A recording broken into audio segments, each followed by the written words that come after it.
इश्क दी चोट जद लगदी दिल विच, सब भुलदे रिश्ते नाते। हुस्न तेरा इस चन्न तो ज्यादा, ते मैनू इश्क होया सी आपे। हुस्न तेरा इस चन्न तो ज्यादा, ते मैनू इश्क होया सी आपे।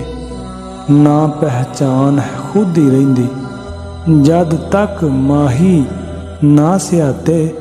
तालब दर्द सब मुक जांदे ने, तालब दर्द सब मुक जांदे ने।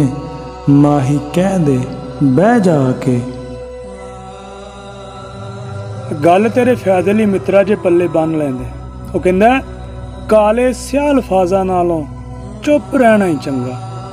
बुरियां महफिलां बहन दे नालों सौ जाना ही चंगा। पढ़ के भी जे जाहल रहना ते फिर अनपढ़ ही जे चंगा। तालब सारे कम्मां नालों सौ जाना ही चंगा।